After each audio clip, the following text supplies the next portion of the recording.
My name is Nicola White. I'm a licensed Thames mudlark, well known for mudlarking on the River Thames and for researching the stories behind the objects I find. What happened when I handed over 10 of my mudlarking finds from Greenwich and Deptford in southeast London to 10 heritage trainees to research? What untold histories and intriguing facts did they uncover during the 7-week Lost and Found project? Come with me during this exclusive 10-part Lost and Found series to meet the trainees and to hear what their research has revealed. The Lost and Found project is produced by the Thames Festival Trust and made possible by a grant from the National Lottery Heritage Fund.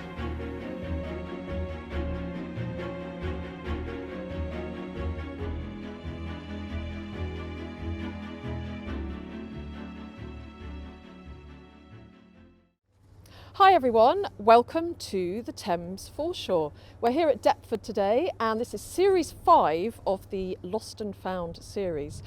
And I'm waiting for one of the 10 heritage trainees to come along and spend some time with me talking to me about the research that he has done about one of my mudlarking finds from the southeast London area. So I've got my tea all prepared, Empress Grey, and I'm just waiting for Jude, and I can see him over there.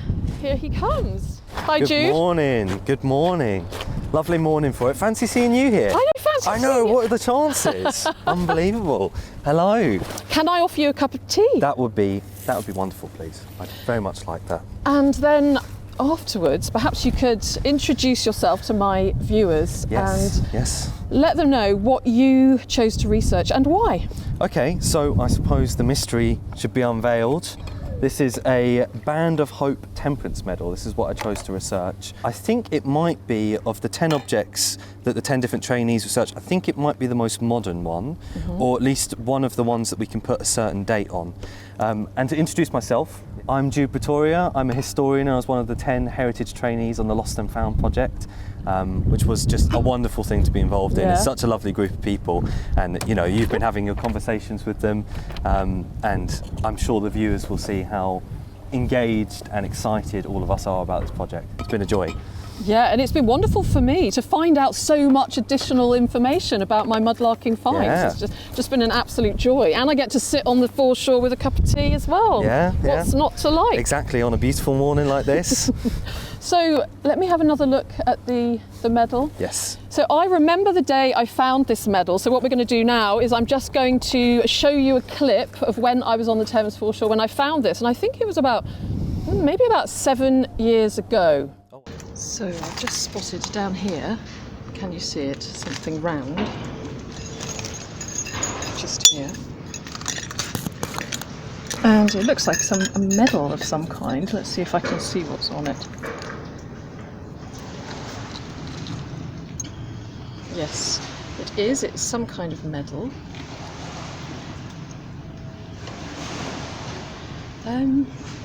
Let's see if I can do it closer. It's a bound work or something on that side. And okay, I'll have to pick it up and read it. Something resist. Okay, I will have to check this out. So yes, I remember finding this and I really didn't know what it was at all. So you do know a lot about it now. I do. So would you... I know an awful lot about it now, yeah. Would you be able to tell us a few points... Oh, okay. All right. about this medallion? Yes. That you would love us to know about?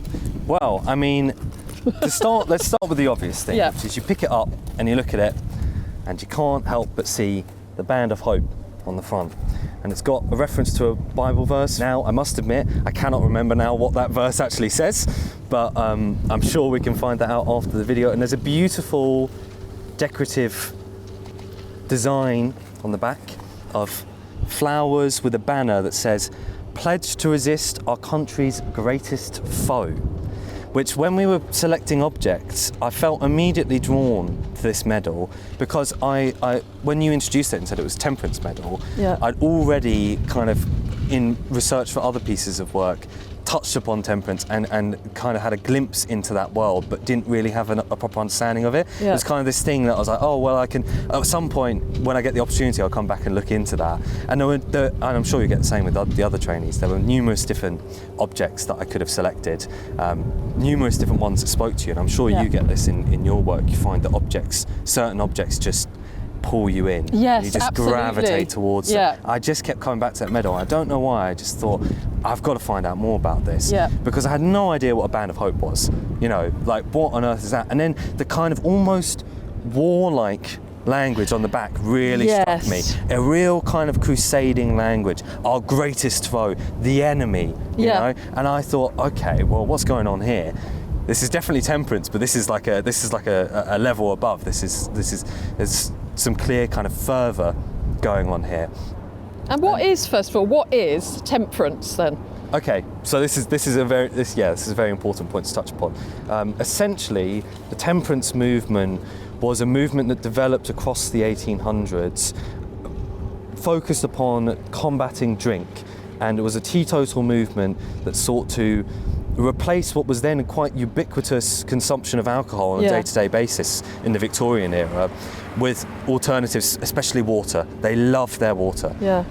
You know, you look at the songs that they sung in the Bands of Hope, it's all about water. It's all about evil drink and beautiful angelic water, essentially. Yeah. And that's the principle of the movement. And it started in 1829 with the establishment of the first Temperance Society. But it wasn't until 1847 that the first Band of Hope was set up. Yeah. And that leads us to what actually was a Band of Hope, and that was the children's arm of the temperance movement. Okay. So this is quite literally a band of children from whatever area and locality that the band was located in, that would get together and sing songs about evil drink, about the cause of temperance, and they'd have lectures of various different kinds. They'd have something that they called dissolving views, which were essentially a form of magic lantern lectures, where they'd have numerous different slides set up in a magic lantern, and they'd slowly transition the image to something else, while someone gave some big diatribe on the evil nature of alcohol. Of drink. Yeah. And then they'd go out and they would perform their songs at various different events. They usually hymns, but they'd also do marches in the local area. What? So, for example, in Deptford, which was where I focused upon for the study of this object, try and imagine a horde, for lack of better words, of little kids and little children, you know, maybe slightly shod in slightly ragged clothing, considering that it was a firmly working class area and a fairly impoverished area by the standards of the time, marching down Deptford High Street, carrying big banners, lofting them up in the sky, saying, No alcohol. No alcohol, fight demon drink, that's what they used to call it, demon drink, the evil drink, let us drink water, things like that. There's a whole swathe of different banners that they carry. And a very strange and fascinating phenomena, a weird thing for children to be involved in. And I think, where's your booklet? You've got your book there. This one. Yes, yeah, I think you had a personal account I was of a telling lady you that was earlier, involved. I found this book in the flea market of Deptford, and it's written by a lady who was born in 1892, and it became clear as I was reading her diary that she actually belonged to the Band of Hope. And so, do you know which one it was? No, I don't know which one.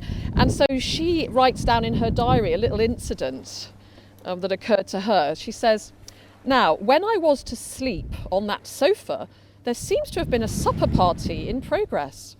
Well, the pudding was tipsy cake, and as I was not asleep, I was given some of this tipsy cake to eat. Alas and alack, I burst into tears. Why? How serious I must have been in 1900, because by eating this sherry-soaked delectable, I had, in capital letters, broken my pledge. Oh no. This I had vowed not to do when 6 years old. I had solemnly stood before grown up to promise never to touch strong drink. There you go. The perils of drink. You know, The you never know greatest foe. where it's going to strike from. You never know. It can be a simple thing as a dessert. Yes, Yeah? and then she goes on to say, how strange to let a child of 6 take this vow, this serious pledge. But thinking it over in 1974, when she wrote this diary, I realised that it was the age of trying to stop drunkenness. And then, interestingly, she says, I always drank water.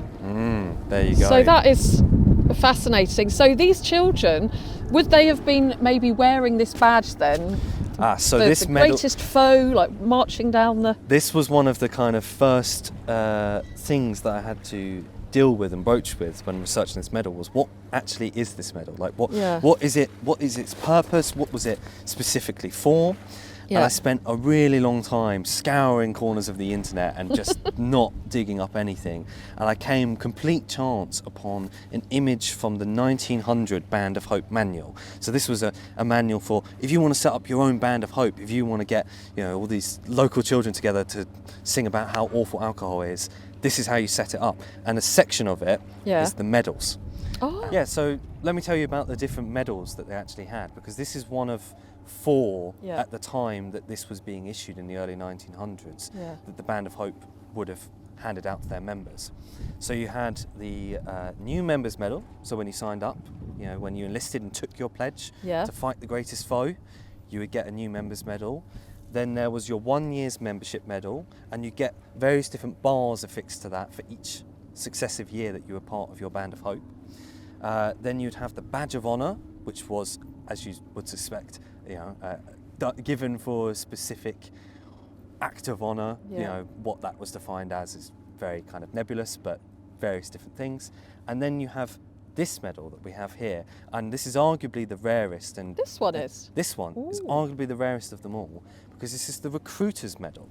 And so what you would get this for is this would be awarded to a child who recruited 6 other children to enlist and take the pledge in their Band of Hope. Really? So the Bands of Hope essentially got their members to become their own recruiting sergeants amongst their own schoolfellows or playfellows, as they describe it in their various different magazines. So whoever received this was probably especially committed to the temperance cause. So this is serious stuff. Serious stuff. Serious stuff. This is not just a kind of, you know, token new members medal. This is someone who is really committed to whatever Band of Hope that they were part of. And there's lots of different reasons that might have been the case. And I think this is something we should bear in mind. Though this is a religious movement, and it's a very kind of zealous religious movement, there's also a large possibility that a lot of people that were part of it were just there for the community that offered them. Were just there for, maybe it was, you know, one evening a week, and the parents said, right, go on, get down to the local church hall, like get out from under my feet. This is a time period where most families lived in a single room, and you'd be living on top of each other, and you'd have no space. So there's a possibility the parents just said, go on, get down to the Band of Hope, get out from under my feet. Or maybe it was a genuine social event. It must have been quite fun, to be honest. Even if you didn't believe in it, it must have been quite fun to stand there and shout about these songs. And I've actually got an example of a song. Have you? I do, because they had hundreds and hundreds and hundreds of different songs. And I've got one. Are you going to sing share it? with you. We can sing it together. We can sing a song. Do you like a It's song? the recruiting song. So it's very, very apt for this moment. If I can get my phone out. There we go. And now, Right, okay. it's 3 it's not stanzas when it's a song, it's verses, isn't it? Okay. It's 3 verses. Yep. And there's hurrahs in the middle. Okay. Okay, so when I go, I say hurrah. hurrah, like that. Okay. You've got to put Really some further hurrah. into it. We're fighting the greatest Hurrah. foe here. Okay, Hurrah. you ready? This is the recruiting song from Okay. the Band of Hope Union songs. Would they sing this when they're marching down the street They with would their sing this- banners? they would sing this when they were marching down the Okay, street. So right. they would practice it. They would have weekly sessions where they practice these hymns. They get a lecture. Each session of the Band of Hope, you'd have a lecture on some sort of fable of, you know, some young person falling into complete destitution because they dared to have a sip of ale. You know, gosh. various No- different yeah. things like this. Very draconic, very serious, very austere. No wonder she was so upset when she had the tipsy Well, cake. precisely, Yeah. because it was posed as this really existential Yeah. thing. And they would also sing hymns like this and prepare hymns for this for when they would go out and give various different musical evenings in the community. So this is the recruiting song. Right. And I'll do my best to be very theatrical. Okay, don't forget to about do it. the... I won't forget to do the hurrahs. There's lots of hurrahs, so I hope you're ready for this. Yeah. So, here we go. 3 cheers to help us on our way. Hurrah! Hurrah! Hurrah! Hurrah! There's lots of hurrahs. You've got to get ready for that. We're pledged to noble work today. Hurrah! Hurrah! We'll drop some hurrahs, it's fine. Recruits enlisting, one and all, responsive to our leader's call, will fight against King Alcohol. Hurrah! Hurrah! 'Tis one by one that millions grow. Hurrah! There's none too weak to strike a blow. Hurrah! From street and lane, from school and home, the girls and boys shall gladly come and help to swell the mighty sum. Hurrah! Then heart to heart and hand to hand, Hurrah! we'll march recruiting through the land. Hurrah! And children all from shore to shore shall join in the glorious war. Till drink shall curse our land no more. Hurrah! Hurrah! Hurrah! There you go. The tide is also joining I in. know. It sensed the wave of the crusade Yes. of temperance. And this is something that they genuinely posed it as a crusade. And if you look at examples of their marches, there's a fantastic video. Unfortunately, there's not lots of videos of them actually marching there, but there's a fantastic video from a march in Manchester in 1901. They have people dressed, little boys dressed up with shields and swords as crusaders. Gosh, yeah. You know, it's really quite zealous and quite austere. But it must have been a laugh for those children. It must have been I wonder quite if some of joyous. those children came from families where perhaps there was an alcohol problem, where some of the parents, maybe the fathers, Perhaps, did yeah. indulge in alcohol. Yeah, a and perhaps lot. they saw that their parents... Well, there was a real big phenomenon at the end of the 1800s of sending your children to a pub as a messenger. So essentially, before 1901, children could enter into a pub, buy alcohol, and this applied, any children under 14 could enter into a pub, purchase alcohol, and so long as it was not consumed on site, they could take it away with them. Right. And what you had families sending their children down to the pubs as what they called messengers. So they'd send them down, go on, get a pint of ale, send them down to the pub on the corner. And of course, there were a lot more pubs in that period than there are now. So a lot of streets would have one on the corner of their street. Send them down there, they get a pint of ale, they bring it back to their family. But of course, what's a child going to do on the way back when they're holding this big pitcher of ale? Going to have a bit, aren't they? Going to have a Have a sip, and maybe another sip. Yeah. Before you know it, maybe they've drunk half a pint of ale. And there was this big fear of the children. They're getting a taste for it. They're getting a taste for it early. We must stop this act of messagering, I suppose you call it. And in 1901, an act came in prohibiting children from taking away alcohol that was not in a specific pint measurement and corked. But what determined whether this alcohol in this container was corked was completely up to interpretation. So what you had in 1901 and 1902 was a bunch of different... Oh dear. It's really coming up to our legs now. Should we move up or...? I think we'll be okay. Yeah? Yeah, I think we'll be okay for maybe 2 minutes. Okay. I'm not so sure about that. Yeah, no, let's Do you go. reckon? Let's go. Yeah, let's move. Yeah? Yeah.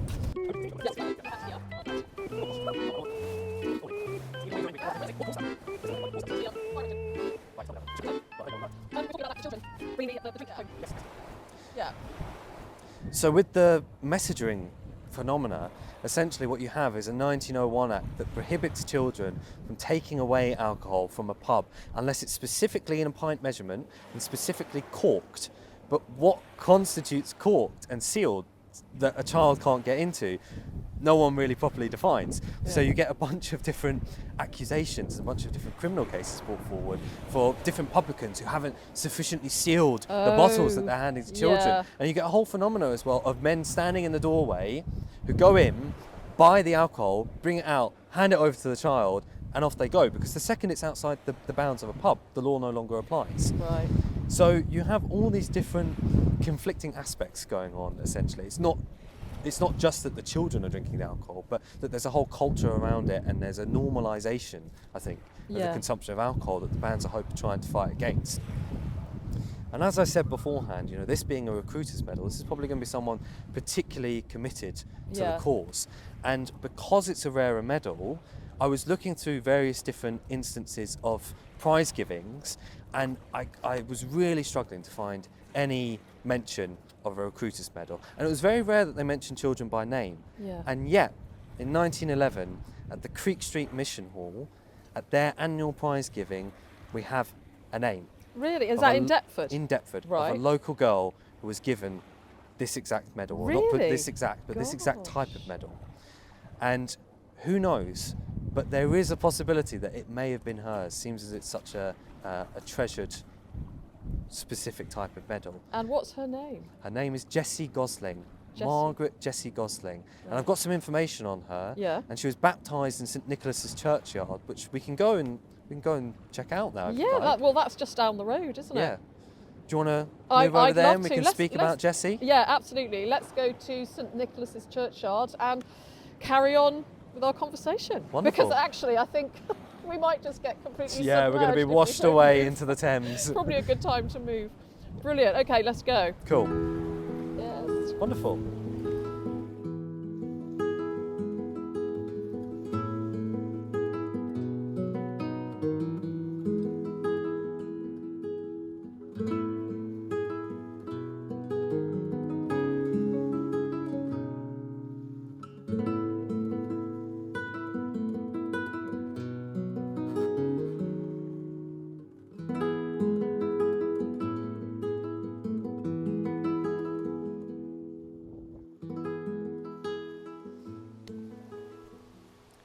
Okay, so here we are in St Nicholas's churchyard, which is not only a very beautiful spot to come and sit and have a chat, Yep. but is also directly relevant to our medal. And that is through a local girl named Margaret Jessie Gosling, who was born in Dacca Street, not far away from here. I think that's how you pronounce it at least, Dacca, and was baptised at this church. And this was the girl that we found in 1911, which was such a joy to find, an example of an actual person who received this actual medal in this area. Yes, so she was born in 1902, so 1911. Gosh, I can't do maths. What's that? What's that? How old was she been 8? then? 8? Yes. No, 9. No, 9. Yeah, 9 years 9, old. 9. Okay, 9 years old. So imagine this 9-year-old girl. She's already gotten all the other medals because it says specifically in the news report for the award giving ceremony, and this was at the Creek Street Mission Hall Band of Hope. And there were lots of bands of hope in this area. In 1900, I found there were at least 20 in the Deptford area. At least 20. 20 bands clubs, of hope. Band of Hope Yeah. clubs. So if you Wow. think you could have a union of Deptford bands of hope, and you might have 25 different bands of hope. Now, even if you only have like 30 or 40 people on each of those, that's a lot of children. Yeah. And this is another thing I really want to highlight here, is that the Band of Hope movement was massive. In 1887, there were 1.5 million children part of it. Goodness. That's 20% of all eligible children in the UK. Gosh. A fifth of all children are in a Band of Hope. And then a decade later, for the is it Diamond Jubilee for Queen Victoria? I don't know if it's 50 years Yeah. or 60. Anyway, besides the point. whatever. For the Jubilee of Queen Victoria in Yes. 1897, there were 3 million children part of it. So 3 they doubled their million number in a children. decade. Yeah. And if you think it was 20% the previous year, that's probably, you're looking at probably a quarter of children in the UK at the turn of the century were part of this movement. 1 in 4 children, perhaps. That is massive. If you put that next to, say, the Scouts nowadays, who are Yeah. probably the biggest youth, I would imagine were probably the biggest national youth organisation. They have about 400 to 500,000 young young members, Yeah. because you get young adults as well. So this is massive. This is a huge movement. Yeah. And this is something that's experienced by a real wide array of children. And Jessie Gosling is one of those children. So the next time she appears in a historical record after her baptism report is in the 1911 census, when she's living in Crossfield Street, Yeah. which is not far from the other big church in Deptford, which is St Paul's Yes. Church, which is the famous Hawksmoor Queen Anne Church. And she lives in a street just behind that.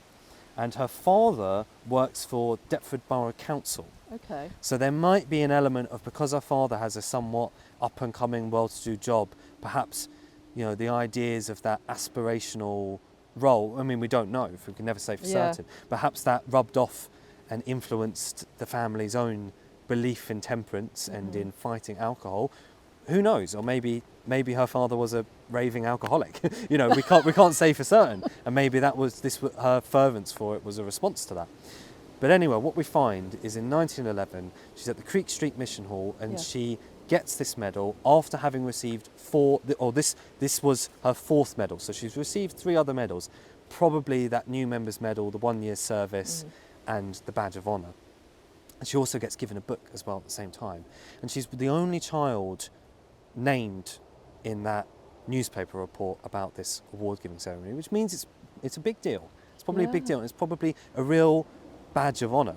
It's probably a real. There's almost certainly a massive sense of pride attached to receiving this medal specifically, and so she probably would have had it, worn it with pride, had it affixed to her the whole time, as she moved throughout life.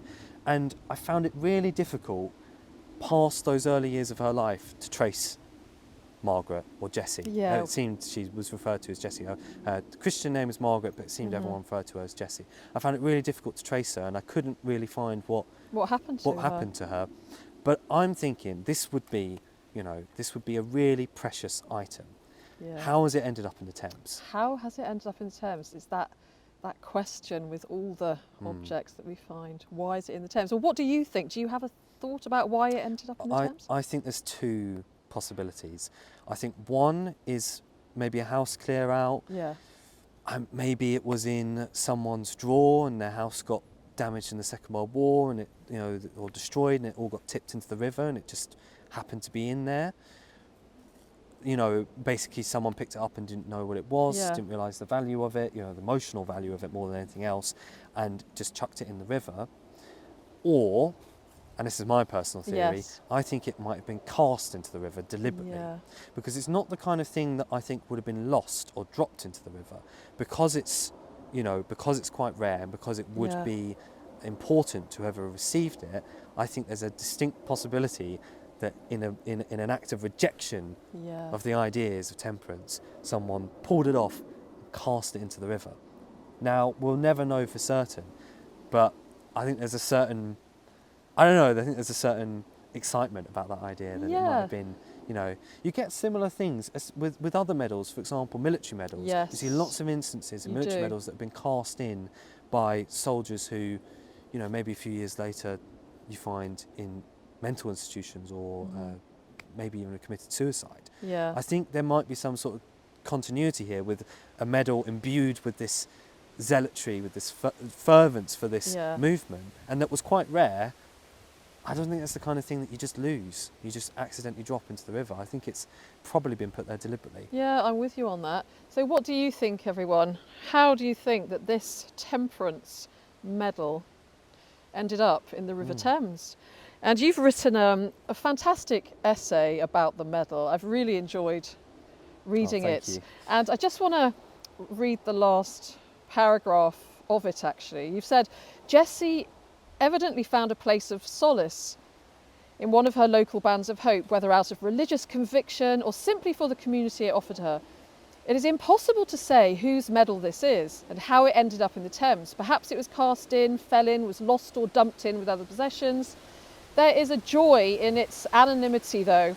Without a direct association to an individual child, it now stands as a unique reminder of an overlooked and obsolete religious movement, a movement characterised by a culture of collective action and purpose. Who knows, it might even have belonged to Jessie. Yeah, and that's the joy, because we can't say any possibility is open to us. We can't say that it's this person's for certain, so we can dream it might have been hers. There is a genuine possibility, however small, that it might have been Jessie's. And I think specifically something I really want to highlight with this story, something that was a real joy to look at and to research as I was going through it, is I think we have a very cliched view of Victorian and Edwardian people's history. If you think, and this is what this really is here, this is people's history, looking for the everyday lives of normal people like you and I, not looking at the kings and the high and mighty, but everyday people, and where you can find them in the historical record. I think there's massive cliches about, especially the Victorian period, that it's, you know, it's dark and sordid and evil, and it's horrible and miserable to be a working class person in that time. And there is truth in that.